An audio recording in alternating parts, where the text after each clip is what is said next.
And welcome back to Rage Gaming and more Wilds talk. Today we're going to discuss Title Update 2, how it's been received, and how the general vibe is, I guess. In my opinion, Title Update 2 has had a strong start with Lagiacrus and, of course, seregios. Lagiacrus introducing a bit of spectacle, or say how seregios has become an element machine with going for thunder weapons against specifically his legs, changing up the meta and flow of a fight, actually pushing dual blades to being a top performer in that fight compared to how it's been kind of towards the back for all of Wilds. They're both successful fights in the fact that they challenge players, but in a way that I find immensely satisfying, and I still see lots of clips and cool conversations around it now. The difficulty topic of Wilds has definitely been addressed with, say, the introduction of shia, the 8-star version of the tempered apexes and gore, and Lagiacrus and seregios easily fit in there too. And of course, we've got more to come soon. We've just had the Mizutsune Arena Challenge drop, and there's the Summerfest event and 80 of Duna that's coming even earlier than planned now. They also stated that they're going to keep Arch-Tempered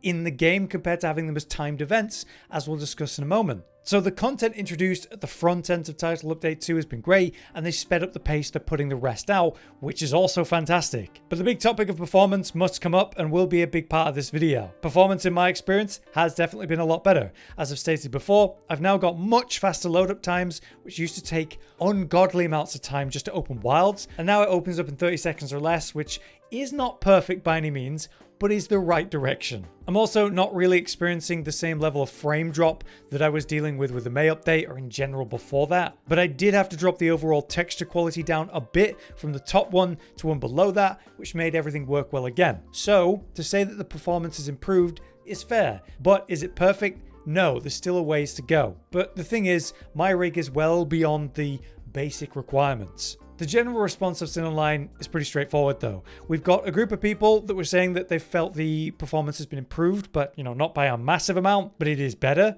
It stands starkly compared to the May update, which introduced some texture problems. But a lot of people have been talking about how the improvements have been too little to really notice, alongside a small group of people that have been claiming the update has made their game run worse, which definitely sounds far-fetched, but is possible, I guess. But I feel this update was a positive one for performance, particularly the whole reduced VRAM usage via texture streaming thing. But again, not a big enough change to matter in the current context of all the negative reviews, especially when you consider the unacceptable update that was the May update, introducing that new performance issue on top of everything that was already going on. And while Title Update 2 did fix that texture related issue, and is certainly a big deal for players who never resolved it themselves, ultimately, TU2 didn't make any major performance improvements, just important smaller ones.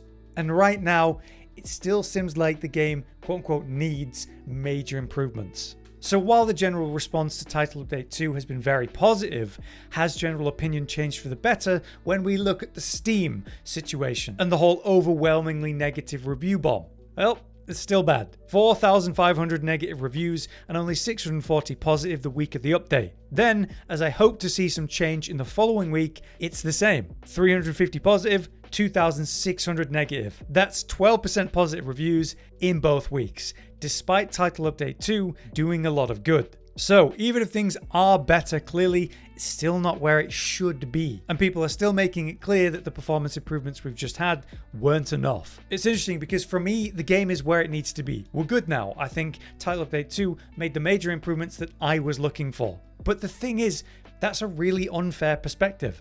I have a rig that's well above the requirements. It should be performing how it is for me now. Those that meet the requirements just about or are a bit above them clearly are not having the same experience that I am. So Title Update 3 needs a major improvement to performance if they want to turn this around.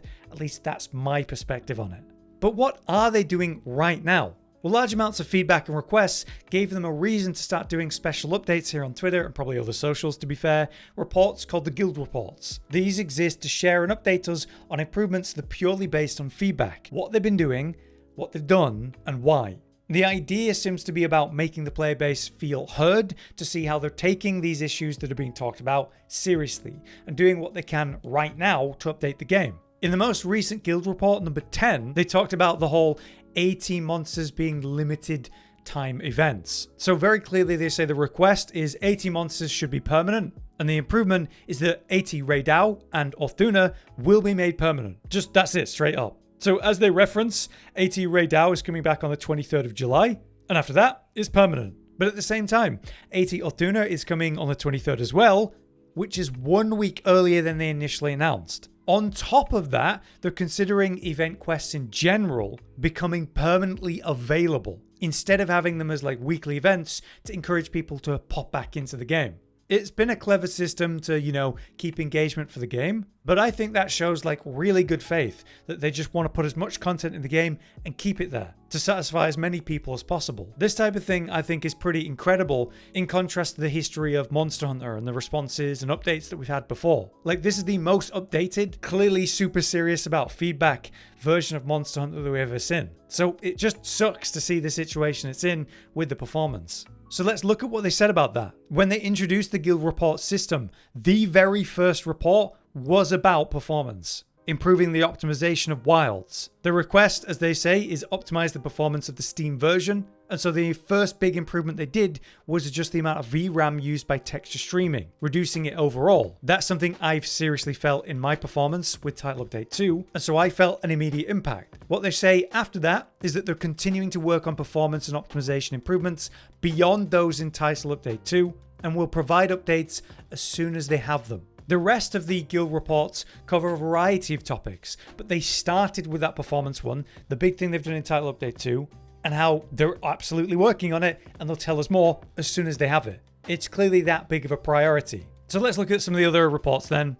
They talked about how feedback around accessing the map quicker due to the notifications that get in the way a lot. In Title Update 2, they completely removed the skip function, so you can just open your map ignoring the notifications, which is a nice subtle change. Then there was improvements to, say, your seikret behavior. So it now comes to you when you call it faster, and it reacts to your inputs significantly faster as well, which you may have felt since playing. They talk about the adjustments they've made to different weapons.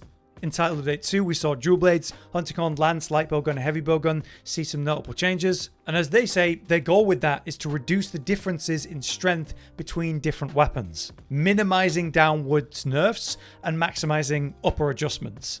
As they say, when they finalize the details of any of these adjustments, they're going to share exactly that with us. And then when they're going to be implemented. We know more's coming in August. They highlighted how they reintroduced the whole item box outside of the tent thing based on feedback. So that's why we've got them now, and at the pop-up camps, which is amazing. And they're honest about the fact that, yeah, you can't change your equipment outside of the tent because it was causing unintended issues. So they were hopefully going to add that to the item boxes in Title Update 3 when they've had time to properly make it work. Then we get other stuff to do with restocking from your item pouch menu, the fact that we have a take all button finally for Nata, the introduction of the layered system, the fact that they've changed it so if you craft an alpha version of a piece, you'll actually be able to layer the beta version without having to actually craft the beta version. So you get both when you do one, which saves on a lot of materials.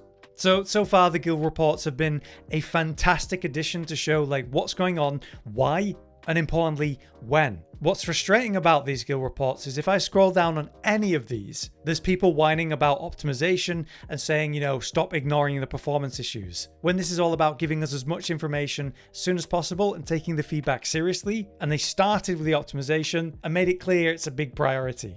Things only get a bit crazier though when we look at the recent cancelled presentation, the CEDEC presentation that was meant to happen on July 24th. Some of the Capcom engineers were going to discuss how to deal with the massive challenge that is performance versus progression in a lecture. The idea is that as technology gets, crazier and more incredible things are possible, you have to keep up with performance, and that gets harder. We've all seen how games are super large downloads at this point, as a clear tell of that. The lecture was going to discuss CPU, GPU, and memory load, and logically would have been a good talk that could have been useful to people. As much as the performance issues of Wilds are very real, looking at Wilds as a case study would have been valid and, useful. But then you've got the irony of the performance issues being the main reason that Wilds is reviewing so poorly on PC right now. And the lecture title was unfortunately Making Monster Hunter Wilds Run Smoothly, Everything You Need to Know About Optimization.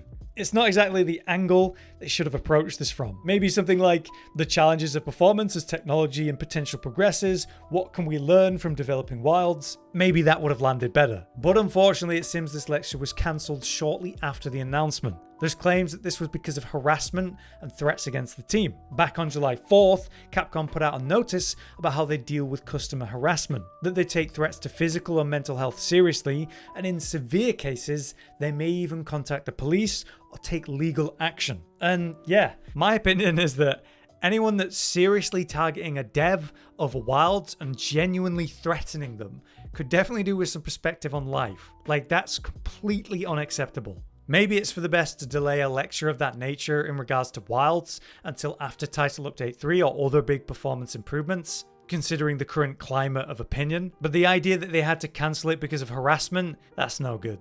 But yeah, Wilds has had the biggest and fastest response and changes that I've seen for a Monster Hunter game. It's a real shame that there's a loud negative group around it. The game launched with incredible performance issues that have only spiked with the May update and then been walked back in Title Update 2. What we have here in Wilds is incredible, and that shows with the console reviews remaining extremely positive by comparison, where they don't have these issues. And while I do think there's a group of people that are there to complain and, piggyback off the situation, we can't pretend the PC version's optimization isn't a major problem.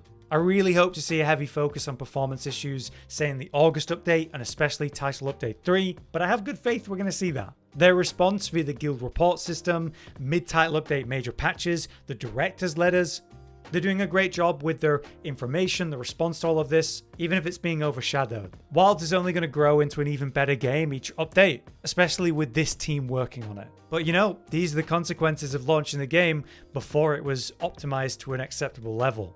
By the time we get the expansion though, I do think this will be an unfortunate part of this game's history, but hopefully as soon as Title Update 3 or at least 4, that will already be the case. Anyway, let me know what you think, but until next time, I've been Hollow, you've been you, and thanks for watching.